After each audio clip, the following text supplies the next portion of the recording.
Bonjour. Pour moi, l'humain, c'est un peu comme une fleur. Il y a des fleurs qui sont vraiment très attirantes par leur beauté, leur couleur, leur éclat, tu sais. Des fois, leur environnement aussi fait qu'ils vont briller plus que d'autres. Leur fragrance, leur parfum, leur odeur, c'est vraiment ce qui va faire pour moi, dans mon cas, euh, que je vais avoir le goût d'être plus proche, tu sais, de me rapprocher d'une fleur ou qui va faire que je vais choisir une certaine distance avec cette fleur-là. Alors, dans le même sens, avec un humain, quand quelqu'un va avoir une belle ambiance en dedans de lui, là, quand il va entretenir des belles pensées en dedans de lui, ben, on va tout dire ah, c'est donc bien le fun de côtoyer cette personne-là, c'est donc bien motivant d'être à sa compagnie, c'est léger, c'est joyeux, c'est toujours plaisant d'être avec une personne comme ça. Comme au contraire, ça arrive aussi qu'on peut prendre des collègues de travail ou des gens dans notre entourage, puis on va dire ah c'était donc bien lourd de côtoyer cette personne-là, c'était lourd, je suis vidé, c'était pas le fun, puis ça a fait du bien qu'à parte, là, tu sais. Alors on est tous responsables un peu de qu'est-ce qu'on a puis qu'on entretient comme pensée en dedans de nous, comme émotion, qu'est-ce qu'on va dégager comme fragrance autour de nous. Puis là, je parle pas de la fragrance que j'ai mis du parfum après m'avoir lavé ou que je vais avoir pris une sorte de savon X avant de quand j'ai terminé de me laver, dans le fond, après quand j'ai terminé ma toilette. Alors, dans ce sens-là, quand on dit que il pourrait y avoir quelqu'un qui va vivre beaucoup, tu sais, dans le fond, de souffrance à l'intérieur, puis qui s'en plaint beaucoup, qui vivra beaucoup d'injustice et qui va, tu sais, vivre tout simplement d'être très, très irrité, très facilement avec un rien, ou qui va être irrité ou impatient.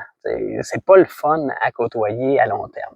Fait que là, même une bonne image par rapport à ça, ça pourrait dire, ben, j'ai très mal au ventre, tu sais, par rapport à ce que j'ai mangé, ce qui est en dedans de moi, puis ben là, je vais lâcher un petit pet ou deux là, autour de moi. Ben, ça se peut que les gens qui me côtoient, ils trouvent ça drôle un peu au début, puis que dans le fond, ils vont faire aérer, puis ça va aller. Si je fais ça de façon constante, puis que c'est tout le temps l'odeur qui est autour de moi, puis que j'arrête pas, puis moi-même, je trouve que je pue la marde, excusez le mot, là, autour de moi, ben c'est certain que les gens autour de moi vont prendre une distance, puis ils n'auront pas le goût de me côtoyer beaucoup, puis ils trouveront pas que je suis d'agréable compagnie par ça.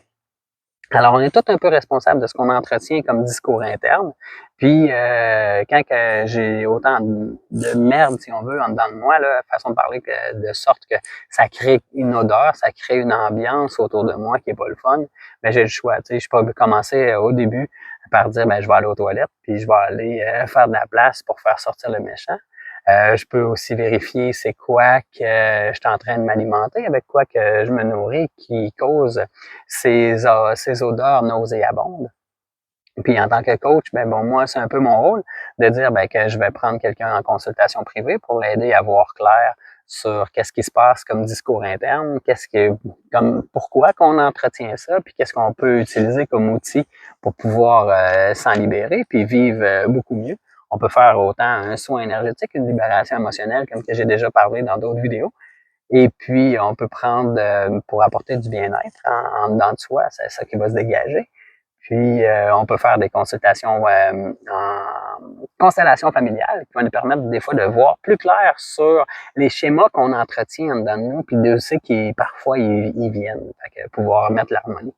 Alors vous, là, quel genre de fleur que vous êtes? Qu'est-ce que vous dégagez? Est-ce que vous en êtes conscient de ce que vous émanez autour de vous? Là? Le genre d'odeur que vous dégagez, le genre de parfum, est-ce que c'est un parfum agréable que vous avez puis que vous dégagez autour de vous? Ben, moi, je suis une personne qui a le goût de dégager du bien-être puis d'amener du positif et tout ça. Alors, voilà, j'aurais le goût de vous entendre puis de vous lire dans vos commentaires.